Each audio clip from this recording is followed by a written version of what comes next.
Hello and welcome to a video review of, I believe it's Legacy Core Class Tasmania Kid from Beast Wars 2. Now, I'd never had too many Beast Wars Neo figures. I still really don't. He has some damage there on his forehead that I don't remember him having. That's probably from where I have him sitting. He kind of... My Siege collection fell the other day, and he kind of caught them. So that's why he has some damage there, I just noticed. But I never had too many Beast Wars. I think it was Neo. I don't know if it was Neo or second. I had a few of them. I had Saberback and Dead End. And that was it. I had the American redecos of Sling into Sludge, Triceratodon, and Air Raptor. But I'm getting closely here. And he is a Tasmanian Devil, which we don't really see a whole lot of. I think he's the only Transformer. But the Beast Wars, the Japanese Beast Wars figures were interesting, and this guy, I'm on the fence about it because he doesn't capture that interestingness of him. If you watch my X-Brawn review, you can know how they kind of look, but nice detailing underneath. You can see all the faux parts. You got little parts poking out there. The tail is unpainted. I wish they would have given it a black stripe. Even if they just painted it solid black, it'd look better. You got the blue eyes. I have two of this mold, and this head cap does not sit flush on either of them. But pretty much it. Articulation-wise, these legs can do a full 360. They do kind of get caught up in here. The mouth does open. Opens really wide, which is kind of disturbing. And the back feet are on ball joints, so you can kind of get whatever you want with them. And the foot is on a ball joint. And that's basically it. We'll get into transformation. You just want to pop these forward on the tail, on the tips. You get that out. Tail, just pull it down. Set that off to the side, that becomes the gun. And then you want to take the front legs and pull them out, fold them down. And then this is where it gets weird. So you want to take this whole assembly right here. I just opened the mouth on that just to make it easier. So you want to pull the entire top of the head free. And then this is where it gets to be a mess, because you need to bring these out and around. So it's supposed to give you clearance for it, but it really doesn't. So we're going to split the head, which is very hard on mine. But first we're going to try to get these out of the way. So what I like to do is move these. Maybe. Nope, we have to split the head first. I have not transformed this guy in a while. Split the head. Bring these down and around on that ball joint and straighten them out. Or bring up the head, really. So again, bring it straight down. Bring it all the way down. Fold up the head. Open the mouth full 90 degrees. And there you have the feet. And in the arms, you want to bring them up. And they do kind of lock into place. Just get it orientated however you want it. Bring up the head. Rotate it. And there you have the head. And we'll bring up this arm. You can see there is a tab here.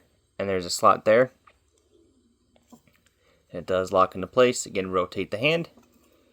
Take the skull cap of the Tasmanian Devil. Fold it down. I think, nope, you want to leave it pegged in. Maybe. No, you definitely want to leave it pegged in. Sorry about that. So you peg it in and then you fold it down, and that gives them a cleaner backpack, because if you don't, you can end up with this. Say I want to tab it in and then fold it down. Get these situated however you want. You can fold them in, you can fold them out. I apologize, I have not transformed this guy in a long time. But there you have Tasmanian Kid. A nice little figure. Not without its issues. He doesn't like to stand because his feet are really tiny, and he is kind of top heavy, if you can believe. Another issue with his feet. That's all paint. So I never display this guy in robot mode either copy, because I don't want his feet scratched up. But we'll get in close here. Not a whole lot of paint. You kind of have the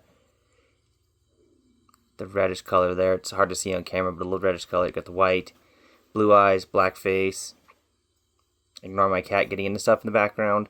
Some kind of mechanical detail. And that's pretty much it. He does have these little ports in his hand. I'm not sure what they're for. But if someone can let me know what they're for, please do. And he does have the pegs. Yes, he has the pegs on the back of his arms. The peg hole for the gun. Which is weird. I don't know why it's on the underside. So there's that. You can get him with his gun. His gun just has the barrel molded onto the tail. All in all, this is just an interesting figure. It was definitely one that did not capture the weirdness or the complexity of the Japanese Beast Wars. And then he also has these weird holes if I don't drop him. The weird holes. There was something they could have did differently.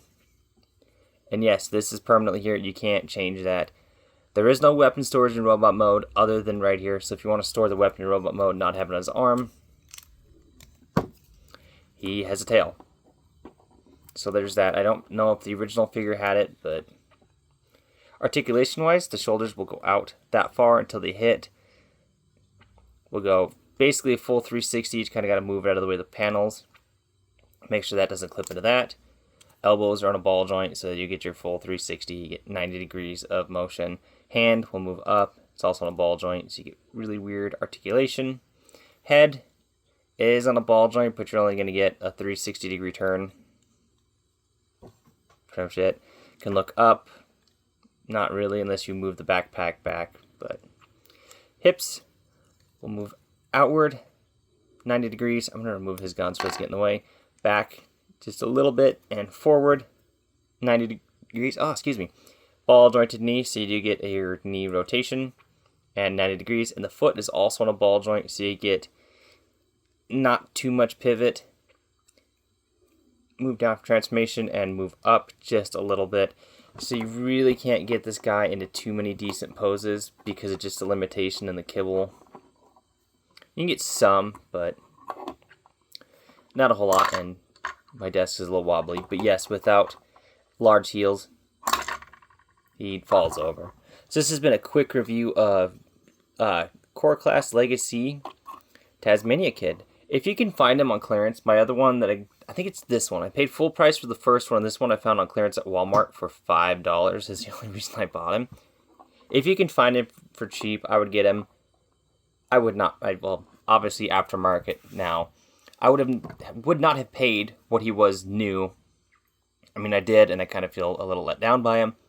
If you could find it for cheap, I would go for it. But if not, and you're not big into Beast Wars, the Japanese Beast Wars collectively, this is an easy pass. I will catch you folks next time. I hope you enjoyed the review.